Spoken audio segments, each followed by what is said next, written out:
कभी कभी ऐसा होता है ना कि कोई काम गलत लगते हुए भी सही होता है। आज हम कानून के उन्हीं दिलचस्प पहलुओं को समझने वाले हैं जहां कुछ गलतियां भी जायज मान ली जाती हैं। और हम जानेंगे कि आखिर ऐसा कब और क्यों होता है। अच्छा सोचिए, किसी जलते हुए घर से किसी को बचाने के लिए दरवाजा तोड़ना क्या गलत है? या फिर अपनी जान बचाने के लिए किसी हमलावर पर पलटवार करना? देखिए, जिंदगी हमेशा सीधी साधी नहीं होती। कभी कभी सही काम करने के लिए भी नियम तोड़ने पड़ जाते हैं। तो आज हम इसी दुविधा को सुलझाने की कोशिश करेंगे।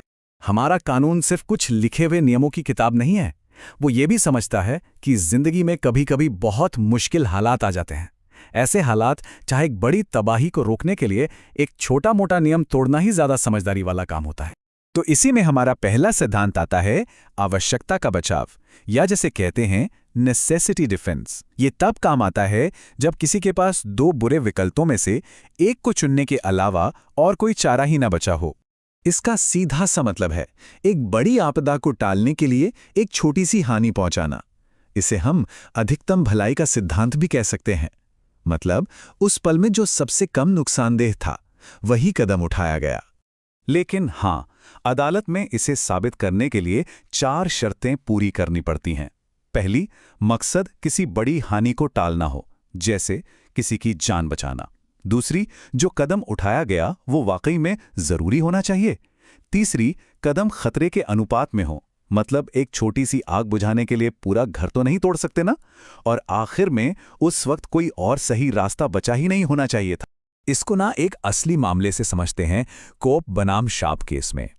क्या हुआ, एक व्यक्ति ने देखा कि उसके पड़ोसी के खेत में आग लगी है और वो तेजी से फैल रही है। वो बिना इजाजत के अंदर घुस गया और आग बुझा दी। तो अदालत ने कहा कि उसका ऐसा करना जायज था क्योंकि उसने एक बड़ी आग को रोकने के लिए ऐसा किया था।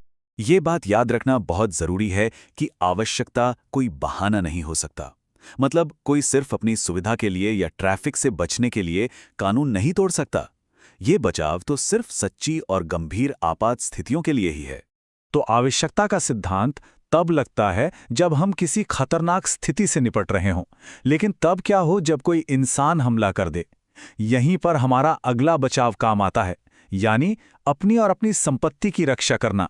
निजी रक्षा का अधिकार किसी को भी अपनी और अपनी संपत्ति की किसी भी गैर कानूनी हमले से रक्षा करने के लिए जरूरी बल इस्तेमाल करने की इजाजत देता है। मतलब कानून ये नहीं चाहता कि कोई हमले के सामने बस चुपचाप खड़ा रहे। लेकिन इसकी भी कुछ शर्तें हैं।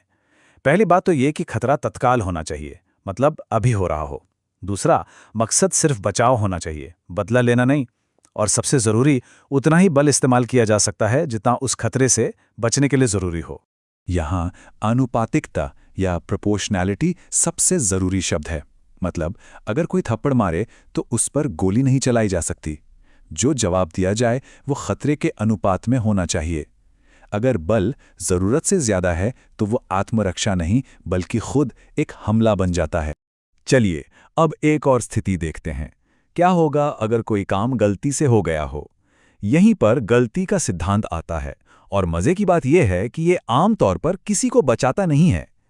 देखिए, आवश्यकता और निजी रक्षा में किए गए काम को हालात की वजह से सही ठहराया जाता है, क्योंकि एक बड़ी बुराई को रोका गया। लेकिन गलती के मामले में काम सिर्फ एक गलतफहमी पर आधारित था, वो अपने आप में सही नहीं था। कानून में ये कहना कि मुझे पता नहीं था या मैंने गलती की, ये आमतौर पर कोई बचाव नहीं माना जाता। अगर किसी के काम से किसी को नुकसान हुआ है तो मंशा चाहे जो भी रही हो, जिम्मेदारी बन सकती है। तो चलिए अब इन तीनों अवधारणाओं को एक साथ रख कर देखते हैं ताकि तस्वीर बिल्कुल साफ हो जाए। तो संक्षेप में कहें तो आवश्यकता और निजी रक्षा ये दोनों ही जायज बचाव हैं। क्यों? क्योंकि इनसे या तो एक बड़ी बुराई को रोका गया या एक हमले का जवाब दिया गया। लेकिन गलती के मामले में यह सिर्फ एक ईमानदार भूल थी जिसे कानून शायद ही कभी माफ करता है, क्योंकि उससे हुआ नुकसान तो असली होता है। तो आखिर में एक सवाल, मान लीजिए एक आपात स्थिति है, किसी की जान दांव पे है, तो ये कैसे तय होगा कि कितना बल उचित है और कितना ज्यादा? सच तो यह है कि इसकी कोई साफ सीधी लकीर नहीं है, और शायद यही बात कानून को इतना पेचीदा और साथ ही इतना मानवीय भी बनाती है। सोचने वाली बात है ना?